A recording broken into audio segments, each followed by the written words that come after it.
আয়নাগর ক্যাম্পাসে নির্যাতন নিপীড়নের মাধ্যমে খুনি হাসিনা এবং তার দোসররা বাংলাদেশে ফ্যাসিবাদ কায়েম করেছিল এবং খুনি হাসিনা এবং তার দোসররা বাংলাদেশের প্রতিটি শিক্ষা প্রতিষ্ঠানকে শিক্ষার যে পরিবেশ সেই পরিবেশকে নষ্ট করার মাধ্যমে আমাদের পুরো প্রজন্মকে ধ্বংস করতে চেয়েছিল। আমাদের শিক্ষকদের যে ন্যায্য অধিকার সেই অধিকার থেকে আমাদের শিক্ষকদেরকে বঞ্চিত করা হয়েছে। সেই অন্যায্য জুলুম নির্যাতন নিষ্পেষণের বিরুদ্ধে ফ্যাসিবাদের বিরুদ্ধে 24শে জুলাই বিপ্লবের মাধ্যমে আজকে আমরা নতুন বাংলাদেশ পেয়েছি। জুলাই যে বিপ্লব হয়েছে সেই বিপ্লবের মূল দাবি ছিল বৈষম্যকে দূর করা। যেই জুলাই বিপ্লবে আমাদের 2000 ভাই বোন জীবন দিয়েছে, 40,000 ভাই বোন দঙ্গ হয়েছে, গাজী হয়েছে এবং তাদের আত্মত্যাগের মাধ্যমে আজকে আমরা ফ্যাসিবাদ মুক্ত নতুন বাংলাদেশ পেয়েছি। সকল শহীদদের মূল উদ্দেশ্য ছিল একটি ইনসাফ ভিত্তিক বাংলাদেশ বিনির্মাণ করা, বৈষম্যহীন বাংলাদেশ বিনির্মাণ করা। কিন্তু আমরা আজকে 1 বছর পরও আমাদের সেই বৈষম্যগুলো দূর হতে দেখছি না। যে অন্তর্বর্তীকালীন সরকার শহীদদের রক্তের উপর বসে গঠিত হয়েছে, সেই অন্তর্বর্তীকালীন সরকার জুলুম নির্যাতন নিষ্পেষণ বৈষম্য দূর করার জন্য যেভাবে উদ্যোগ গ্রহণ করা দরকার সেই উদ্যোগগুলো আমরা দেখতে পাচ্ছি না। আমরা আমাদের আজকে রক্তকরণ হচ্ছে হৃদয়ের মধ্যে। আমাদের জাতি গড়ার কারিগর, আগামীর প্রজন্ম গড়ার কারিগর আমাদের শ্রদ্ধেয় শিক্ষকরা ন্যায্য অধিকারের জন্য গত 8 দিন ধরে শহীদ মিনারে অবস্থান করতে হচ্ছে। এই ন্যায্য অধিকারের জন্য যখন তারা আন্দোলন করছে, ফ্যাসিবাদী কায়দায় খুনি হাসিনা এবং তার পেটোয়া বাহিনী যেভাবে বিগত সময়ে আমাদের উপর হামলা করেছে, নির্যাতন করেছে, ঠিক একইভাবে আমরা আমাদের শ্রদ্ধেয় শিক্ষকদের উপর হামলা হতে দেখেছি। আপনারা ফ্যাসিস্ট হওয়ার চেষ্টা করবেন না। শহীদ আবু সাইদ, শহীদ ওয়াসিম, শহীদ শান্ত, শহীদ আলী রায়হানের উত্তরসূরিরা ঘুমিয়ে যায়নি।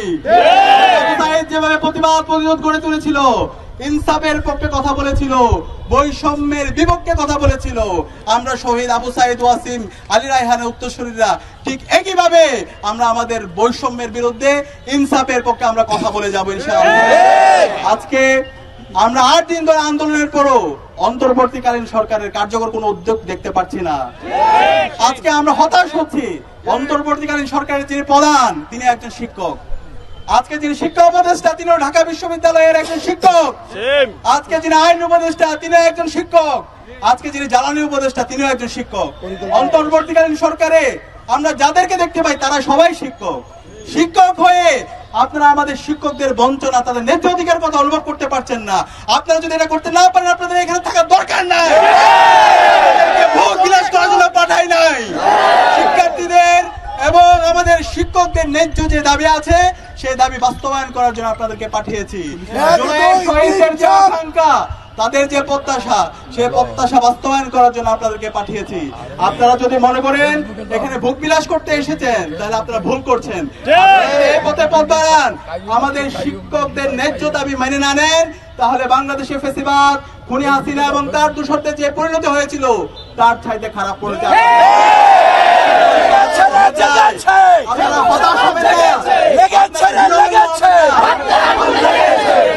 সারা দেশের ছাত্র সমাজ আপনাদের সাথে একত্রতা পোষণ করছে। ঢাকা বিশ্ববিদ্যালয় কেন্দ্রীয় ছাত্র সংসদ, রাজশাহী বিশ্ববিদ্যালয় কেন্দ্রীয় ছাত্র সংসদ, চট্টগ্রাম বিশ্ববিদ্যালয় কেন্দ্রীয় ছাত্র সংসদ, জাহাঙ্গীরনগর বিশ্ববিদ্যালয় কেন্দ্রীয় ছাত্র সংসদ সহ নির্বাচিত সকল সংসদ আপনাদের সাথে একত্রতা পোষণ করছে। পুরো প্রজন্ম একতা পোষণ করছে। বাংলাদেশের প্রাইভেট বিশ্ববিদ্যালয়ের শিক্ষার্থীরা আপনাদের সাথে একতা পোষণ করছে। সকল মাদ্রাসা, স্কুল, কলেজ, বিশ্ববিদ্যালয়ের শিক্ষার্থীরা আপনাদের সাথে একতা পোষণ করছে।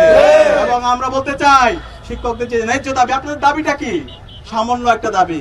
সে দাবি হচ্ছে আমাদের শিক্ষকদের যে বেতন, সে বেতনের 20% তাদেরকে আবাসন ভাতা দিতে হবে। আরে ভাই, আপনাদের তো 40% দেওয়া আপনাদের দায়িত্ব। 40% দেওয়া এটা হচ্ছে আপনাদের রাষ্ট্রের দায়িত্ব। সেখানে কেন একজন শিক্ষককে 20%-এর জন্য দিনের পর দিন এই শহীদ মিনারে রোদে পড়তে হবে এবং বৃষ্টিতে ভিজতে হবে? আমরা আমাদের শিক্ষকদের দাবি, ছোট্ট একটা দাবি, তাদের ট্রিটমেন্টের জন্য, চিকিৎসার জন্য তাদের 1500 টাকা ভাতা।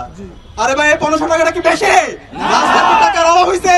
হাজার হাজার কোটি টাকা আপনারা লোপাট করছেন, সেটা টাকা উদ্ধার করে আপনারা আমাদের শিক্ষকদের উপর জুলুম করবেন না, সেই জুলুম আপনারা বরদাস্ত করবেন না, আগুন নিয়ে খেলবেন না বাংলাদেশের ছাত্র সমাজ।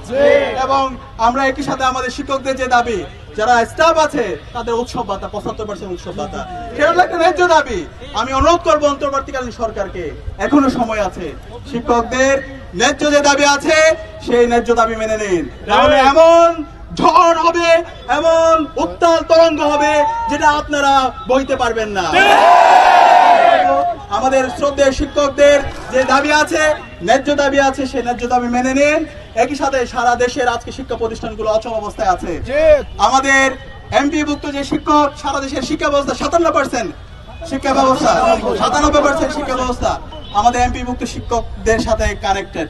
আমরা অনুরোধ করব অতি দ্রুত সময়ের মধ্যে সরকারের উচ্চপদস্থ যারা আছেন, প্রধান উপদেষ্টা থেকে শুরু করে উপদেষ্টা যারা আছেন, তারা আন্দোলনের যারা নেতৃত্ব দিচ্ছেন, সবার সকল অংশীজনদের সাথে বসে দ্রুত সময়ের মধ্যে কার্যকর উদ্যোগ গ্রহণ করেন এবং আমাদের শিক্ষকদের ন্যায্য আন্দোলন আপনারা মেনে নেন। এবং আমরা কথা দিচ্ছি, ঢাকা বিশ্ববিদ্যালয় কেন্দ্রীয় ছাত্র সংসদের পক্ষ থেকে আপনাদের সেই ন্যায্য দাবির সাথে আমরা একত্রতা পোষণ করছি এবং আপনাদের সাথে আমরা আছি। বিজয় আসবে ইনশাআল্লাহ। আবু সাঈদ যেভাবে জীবন দিয়ে পুরো জাতিকে নতুন ভাবে পুনর্জীবিত করেছিল, আমরা কথা দিচ্ছি, আমরা প্রত্যেকে আবু সাঈদ উত্তরসূরি হিসাবে আমরা আপনাদের সাথে আছি। বিজয় আসবে ইনশাআল্লাহ।